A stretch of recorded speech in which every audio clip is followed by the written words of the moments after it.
ልትጠጭሞ ይሄ እንኪ ከረድሽ እንትን ላይ ላርግሽ። ስምሽ ማን ነው ያልሽኝ? ማሪ ስምሽ ማን ነው? ማሪ አውሪኝ እባካችሁ። ኤርፖርት ውስጥ ነው ያለችው። ወደ ሳውዲ መሄጃ ነው፣ ግን ከቻላችኋት እርዷት። አላቅም እዛ ውስጥ ያለው ሰው ካለ ምናምን እንደዚህ ተባብሯት።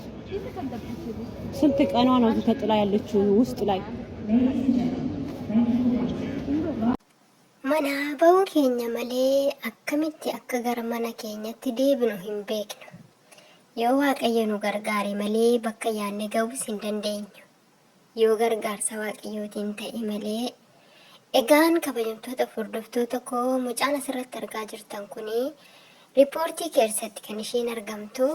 Egaa obboleettiin teenya tuni achi keessatti argite mucaan kun guyyaa meeqa akka isheen riippoortii sana keessa turte hin beekamu. Eessallee akka isheen taate hin beekamu. Maqaan isheellee eenyu akka jedhamtu hin beekamu. Dubbataa hin jirtu. Egaa qaamni ishii akkasittiin hollataa jira jechuudha.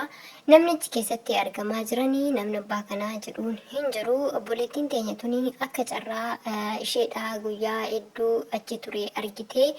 Gaafa ishee dubbistu isheen illee kana jettee maqaa ishiillee eessaallee akka dhufte itti himataa hin jirtu. Gaafachaatii jirti.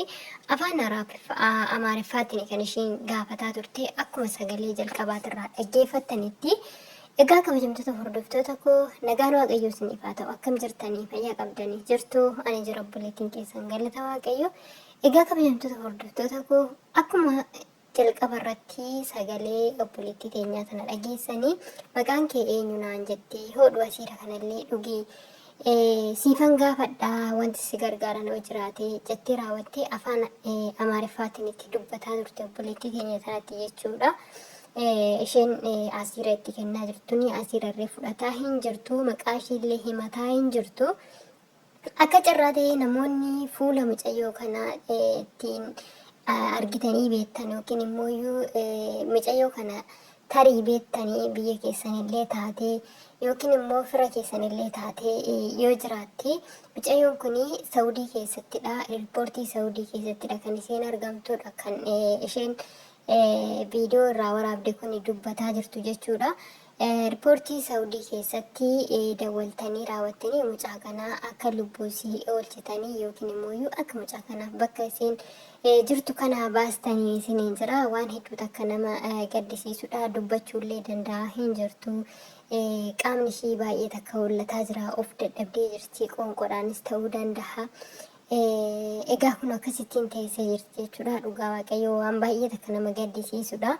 Egaa nuti hundi keenya iyyuu gaafa biyya keenyaa baanu jijjiiramna. Maatii keenya jijjiirraa, ofii keenya of jijjiirraa, mana ijaarrannaa, makiinaa bitanna. Maal bakka gaafa biyya keessa jirru wanti nuti yaadne wanti nuti hin haqanne hin jiru jechuudha. Garuu immoo bakka sana gahuu hin dandeenyu. Bakka sana kan nama gahu waaqayyoodha jechuudha. Bakka sana miti fayyaadhumaaniyyuu fayyaa qabaataniitiyyuu jiraatuudhaaf kan nama gargaaru waaqayyoodha. Waaqayyo gargaarsa isaatii fi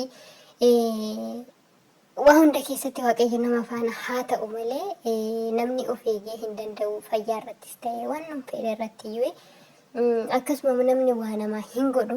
Namni bara kana guyyaa takka yookiin guyyaa lama kas bira dhaabatu sanaan booda inni yaada jireenya mataa isaatiif fiiga malee namni siin abbaa kanaa siin jedhu hin jiru jechuudha.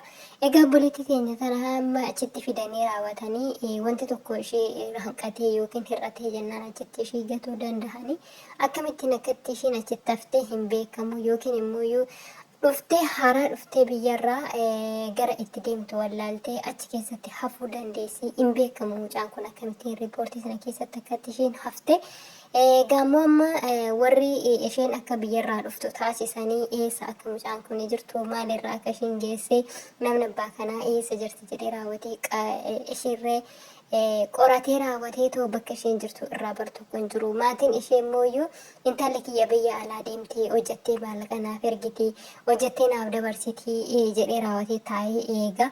Isheen immoo garuu kun asittiin rakkattee jirti jechuudha. Kana eenyumtuu namaaf hin beeku. Kana hunduma keessatti iyyuu yoo rabbi nama gargaare qofadha waan hunduma keessa iyyuu darbuu kan danda'ani. Rabbi ishee bira haa dhaabatu hin jedha. Akkasuma tarii akka carraa ta'e mucayyoo kanaa bifa isheetiin namni beektani. Egaa kabajamtoota hordoftoota koo akka carraa ta'ee bifa ishee kanaan namni ilaaltanii akkasittiin ishee beektanii jiraattanii riippoortii Saawudii keessattidha kan isheen argamtu jechaa jirti jechuudha. Obboleettiin teenya viidiyoo irraa waraabde kuni riippoortii Saawudii lakkoofsa isaaniitiin daawwaltanii mucaa kana maqaa isheellee akkasuma maatii isheellee warri beektanii jiraattanii akka mucaa kana achi keessaa baastanii fayyaa isheetiif qaqqabdanii isiniin jedha.